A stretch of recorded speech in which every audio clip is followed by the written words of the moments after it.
हाय friends, AD cloud tech में आपका स्वागत है।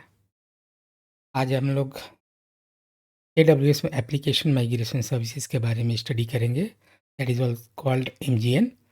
बेसिकली एमजीएन माइग्रेशन का फुल फॉर्म है, एप्लीकेशन माइग्रेशन सर्विस का फुल फॉर्म नहीं है। तो थोड़ा सा ध्यान रखना है, कंफ्यूज नहीं होना है। एमजीएन इक्वल टू माइग्रेशन ही है।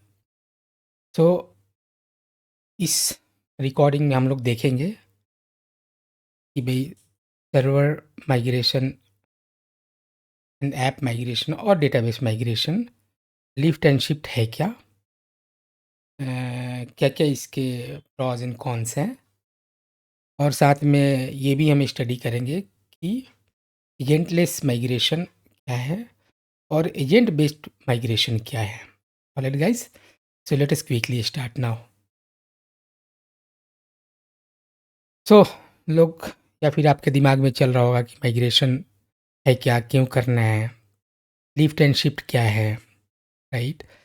तो बेसिकली ये है क्या, मूविंग योर एप्लीकेशन और server that can be physical or virtual from one location to another location। यानी एक लोकेशन से दूसरी जगह, दूसरे लोकेशन पे चीज़ों को मूव करते हो, specially like your virtual machine, physical I mean operating system which is running on physical box, right? That that is called migration. ये माइग्रेशन आपका AWS पे भी हो सकता है, अज्योर पे भी हो सकता है, GC पे भी हो सकता है, या फिर एक क्लाउड से दूसरे क्लाउड में भी हो सकता है। That is also called migration. यानी माइग्रेट करना है, एक जगह से दूसरी जगह मूव करना है, दैट्स ऑल। तो दिस इज़ कॉल्ड माइग्रेशन। और लोग देखते हैं, पूछते हैं what is lift and shift. So basically lift the server as it is and shift it to the AWS, Azure और GCP।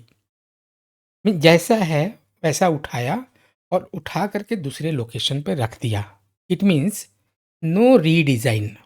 उसका जो डिज़ाइन है, जो उसका आर्किटेक्चर है, उसमें कोई चेंज नहीं हुआ।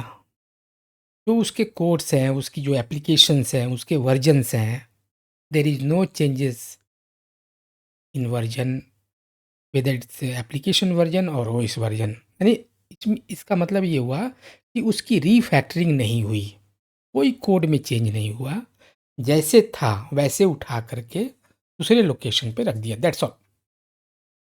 इट मीन्स उसका ऑपरेटिंग सिस्टम सेम है, एप्लीकेशन भी सेम है, कॉन्फ़िगरेशन में भी कोई चेंज नहीं हुआ, और साथ में अब क्या देखना है, पहले वर्चुअल मशीन में वो आपकी एप्लीकेशन चल रही थी, अब वो सारा का सारा EC2 में चल रहा है, यानी क्लाउड पे चल रहा है। That is called lift and shift. अब इसके जो की फीचर्स क्या-क्या हैं लिफ्ट एंड शिफ्ट के, वही सेम चीज़ है कि no code changes, fastest migration approach, lift and shift के थ्रू क्विकली माइग्रेट हो जाता है आपकी एप्लीकेशन और आपके ऑपरेटिंग सिस्टम और मे बी योर डेटाबेस। इसमें रिस्क काफ़ी लो रहता है, यानी कुछ भी मिसमैच होने के चांसेस बहुत कम रहते हैं।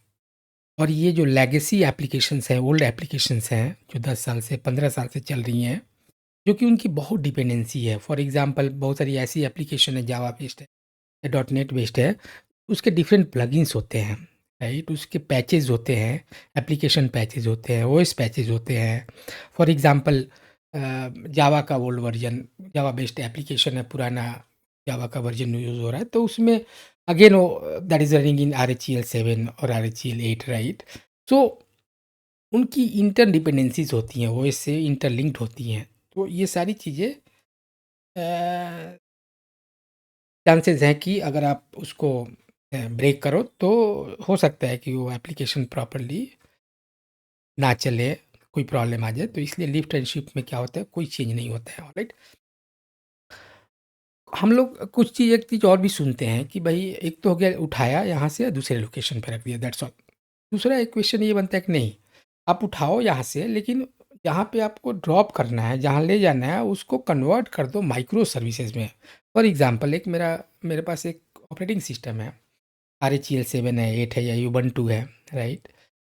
उसमें मेरी बहुत सारी एप्लीकेशन 2-3 एप्लीकेशन चल रही हैं। फॉर एग्ज़ाम्पल उसमें मेरा अ, मान लो नेगियोस है उसके अंदर, साथ में उसी में हमारी अनसिबल सर्वर भी हम यूज़ कर रहे हैं, राइट? फॉर इंफ्रा पर्पस उसी में हमारा जेंकिन्स भी चल रहा है। 3-3 एप्लीकेशन चल रही है एक ही सर्वर पे, मेमोरी सीपीयू ज़्यादा है, राइट? लेकिन 3-3 एप्लीकेशन चल रही है, अलग-अलग पोर्ट पे लिसन हो रही है। हम चाहते हैं कि नहीं, इसको जब यहाँ से माइग्रेट हो तो 3 वहाँ वर्चुअल मशीन बन जाए या 3 कंटेनर बन जाए और तीनों कंटेनर में अलग-अलग एप्लीकेशन हो। एक कंटेनर में हमारा नेगियोस चल जाए, एक में हमारा अनसिबल सर्वर बन जाए और एक में हमारा जो तीसरा एप्लीकेशन है जेंकिन्स, वो चल जाए। That is called micro services. वो माइक्रो सर्विसेज़ भी 2 टाइप की है, चाहो तो अलग-अलग EC2 इंस्टेंस में कर लो और या फिर डॉकर कंटेनर में कर लो, but it is recommended. EC2 उतना सक्सेसफुल नहीं है जितना कंटेनर बेस्ड है। अब सिंपली क्या कर, आपके पास EKS क्लस्टर है या फिर ECS है, राइट? उसके वो कंटेनर बेस्ड है। सो अलग-अलग कंटेनर में ये तीनों एप्लीकेशन आपकी माइग्रेट हो जाएंगी। यहाँ से सिंगल निकलेगा और मीन क्लाउड एंड पे जाते-जाते 3 अलग-अलग वर्चुअल मशीन बन जाएँगी या तीनों के अंदर 3 अलग-अलग एप्लीकेशन बन जाएँगी। So this is called lift, containerize and then modernize. तो इसको हम क्या इस दैट इज़ कॉल्ड मॉडर्नाइज़ेशन, यानी माइग्रेशन भी करना है, साथ में मॉडर्नाइज़ेशन भी करना है, दोनों काम। तो इसके लिए कौन-सा टूल है? चलो, AWS का अपना MGN टूल है जो कि लिफ्ट एंड शिफ्ट करता है, राइट? EMS भी है, डेटाबेस के लिए भी अलग टूल है, राइट? सर्वर के लिए लिफ्ट एंड शिफ्ट है MGN। तो इसके लिए टूल आता है ऐप टू कंटेनर। AWS का नेटिव टूल है, that is called AWS app to container. So using app to container we will be able to migrate your server और application and at the user end, at the US I mean at the AWS end will become 3 virtual machine and all these 3 application will be running separately। तो ये मैं थोड़ा सा आपको बताना चाह रहा था। ये थोड़ा सा छोटा सा डायग्राम है कैसे ये होता है कि ऑन प्रीम है, VM है, डायग्राम में जो मैं बता रहा हूँ। फिजिकल बॉक्स है, लाइनक्स इसमें इंस्टॉल है, विंडोज सर्वर है, ऐप सर्वर है या डेटाबेस सर्वर है। सबसे पहले हम MGN के थ्रू क्या करेंगे, रेप्लिकेशन एजेंट के थ्रू, यानी MGN यूजिंग और प्रोवाइडिंग रेप्लिकेशन एजेंट। इसी एजेंट के थ्रू हम क्या करेंगे, आपके जो सर्वर्स हैं जिन्हें माइग्रेट करना है उसके ऊपर इंस्टॉल कॉन्फ़िगर करेंगे। देन उसके बाद इसकी एक स्टेजिंग एरिया बनेगी AWS पे, that is then we will launch a EC2, that is called test launch, और उसमें हम सारा वैलिडेट करेंगे, टेस्ट करेंगे। जब टेस्टिंग हो जाएगी तो कट ओवर करके उसके बाद उसको दूसरा VM बनेगा, दूसरा EC2 इंस्टेंस बनेगा, दैट इज़ इन प्रोडक्शन। और जो प्रीवियस टेस्ट EC2 इंस्टेंस होगा वो अपने आप टर्मिनेट हो जाएगा जब हम कट ओवर करेंगे तो इसमें ये स्टेप है। पहले टेस्ट इन्वायरमेंट में ले जाएंगे, टेस्ट इन्वायरमेंट में आपका EC2 चलेगा, सारी एप्लीकेशन माइग्रेट हो चुकी होंगी और वहाँ पे टेस्टिंग वैलिडेशन होगी। कोई 10 डेज़ के लिए रखता है, कोई 1 वीक के लिए रखता है, बैंडविड्थ चेक करता है, एप्लीकेशन का रिस्पॉन्स वगैरह चेक करता है, right?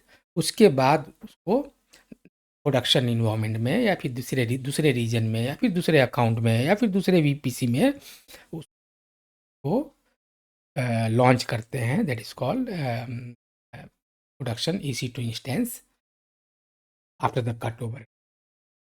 So by this way we can do that. अब आता है 2 चीज़ है इसमें, एजेंट बेस्ड और क्या है, और एजेंट लिस्ट क्या है। तो एजेंट बेस्ड वो होता है जहाँ पे हम एजेंट इंस्टॉल करते हैं। तो how it works, you install the AWS MGN replication agent. हम एजेंट इंस्टॉल करते हैं, जब आपके पास मान लो ऑन प्रीम में लाइनेक्स मशीन है या विंडोज़ मशीन है, वहाँ पे आपको एक EXE फाइल मिल जाएगी या फिर आपको tar फाइल मिल जाएगी जो कि AWS MGN आपको प्रोवाइड करेगा। आगे चल के देखेंगे वो करेंगे भी, राइट? अभी जस्ट मैं समझा रहा हूँ। तो क्या करना है कि आपको फाइल मिल जाएगी और आपको उस पे क्लाइंट मशीन पे, यानी जो मशीन माइग्रेट होना है उस पे ले जा कर के इंस्टॉल कर देना है, दैट्स ऑल। और क्या करता है फिर वो एजेंट, जो क्या करता है परफॉर्म करने लगता है block level continuous replication to it, so data को वो रेप्लिकेशन स्टार्ट कर देता है। इस तरह कुछ हम करके देखेंगे, राइट। सो लेकिन वो स्टेजिंग एरिया में होगा, यानी टेस्टिंग एरिया में आपको माइग्रेट करेगा, not in the production first. So staging area बोल सकते हो, टेस्टिंग एरिया भी बोल सकते हो। और वो आपका जो टेस्ट इन्वायरमेंट होगा पूरा कंप्लीट डेटा के साथ, जब सक्सेसफुली चल जाएगा, वैलिडेशन हो जाएगा, देन आप कट ओवर करोगे, राइट। तो by this way we will be able to achieve the target.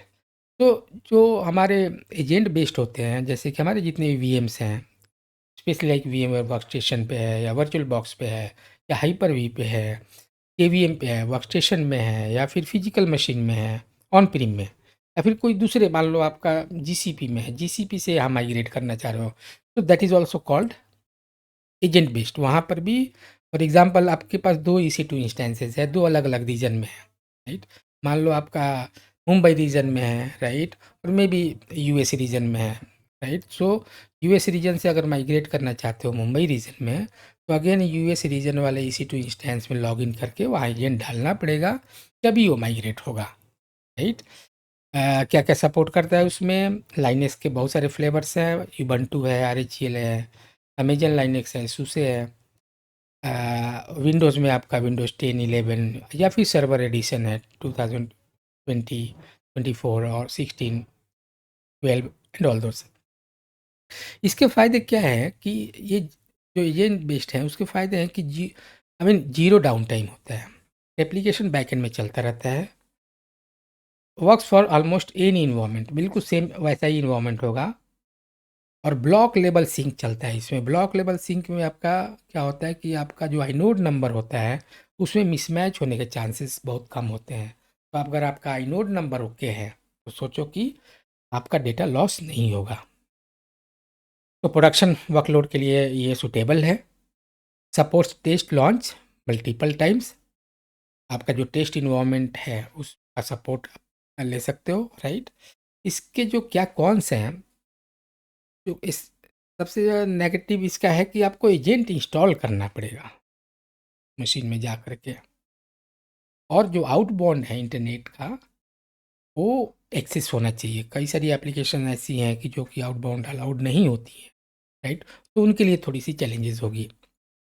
Slightly more setup effort, मतलब थोड़ा सा इसमें एफर्ट डालना है, रीजन कि आपको इंस्टॉलर चलाना पड़ेगा क्लाइंट साइड में जा कर के, दैट्स ऑल। मैंने couple of steps are there. और एजेंटलेस क्या है, एजेंटलेस में आपको एजेंट इंस्टॉल करने की ज़रूरत नहीं है, लेकिन ये हर केस में यूज़ नहीं होता है। सिर्फ वी सेंटर के केस में एजेंटलेस सक्सेसफुल है, बाकी चीज़ों में नहीं है। सो मैंने ये मान कर चलो कि 90% तो एजेंट बेस्ड होंगी, 10% ऐसे होंगे वी सेंटर आपके होंगे। मोरलेस वी सेंटर अब धीरे धीरे वैनिश हो रहा है, राइट, है भी तो कम है, राइट। तो उसमें क्या करना है कि आपको एक वी एस्पियर क्लाइंट बनानी है, एक लाइनेक्स मशीन इंस्टॉल कर लो। फॉर एग्जांपल आपके वी सेंटर के अंदर बहुत सारे वी एम है, 100 वी एम्स हैं, राइट। तो एक आप वर्चुअल मशीन बना लो, उस वर्चुअल मशीन में वी एस्पियर क्लाइंट इंस्टॉल कर लो। इंस्टॉल करने के बाद आपको ये कनेक्टर देता है, एमजीएन आपको कनेक्टर देता है, उस कनेक्टर को इंस्टॉल कर देना है उस क्लाइंट में, वी एस्पियर क्लाइंट में, राइट। देन वी एस्पियर क्या करेगा, बैकएंड में जितने भी उसके सर्वर्स हैं उसके वी सेंटर के अंदर में सारे को जितने भी होंगे सबको रिकग्नाइज कर लेगा। देन आपको एजेंट की ज़रूरत नहीं पड़ेगी, यानी एक मशीन में कनेक्टर डालना है, बाकियों में कोई कनेक्टर डालने की ज़रूरत नहीं है। लेकिन ये सिर्फ वी सेंटर में ही सक्सेसफुल है, उसी के थ्रू ये पॉसिबल है। इसके क्या प्रॉस है कि ये एजेंट में डालने की ज़रूरत नहीं है, एडिशनल स्पेस, एडिशनल पोर्ट्स वगैरह ओपन करना पड़ेगा, राइट। ये इसके 2-3 फ़ायदे हैं। और उसके जो इसके नुकसान है कि ये वीएमवेयर बेस्ड है, राइट, स्नैपशॉट बेस्ड है, लेस फ्लेक्सिबल है, नॉट आइडियल फॉर लार्ज और busy production work, not supported for laptop, virtual box and work station etcetera. तो गाइज ये मैं जस्ट आप लोगों को बताना चाह रहा था कि एजेंट बेस्ड माइग्रेशन क्या है, माइग्रेशन क्या है, और एमजीएन क्या है। इससे पहले जो हमने करा था manual, I mean to AWS CLI। तो अगर आपको CLI आता है थोड़ा बहुत, तो ये जो हम सीरीज़ कर रहे हैं या देख रहे हैं या करने जा रहे हैं, ये आपको चीज़ें क्लियरली समझ में आएँगी, या ख़ास करके जो बैकएंड वाला पार्ट है कि बैकएंड में हो कैसे रहा है, क्या-क्या रूल्स इसके बन रहे हैं, क्या-क्या इसकी पॉलिसी हैं, राइट? फॉर एग्ज़ाम्पल जब आपने MGN इनिशियलाइज़ किया, तो बैकएंड में क्या-क्या यूज़र बना, रोल बना, पॉलिसी बना, all those you will be able to see those. But AWS CLI के थ्रू जो आपने किया था मैनुअली, उसमें सारा का सारा आपने परफ़ॉर्म करके किया था, राइट? तो दोनों का जब कॉम्बिनेशन होगा आपके पास, तो you will become a, migration engineer, or maybe similar kind of role you will be able to handle. All right, guys. Thank you so much.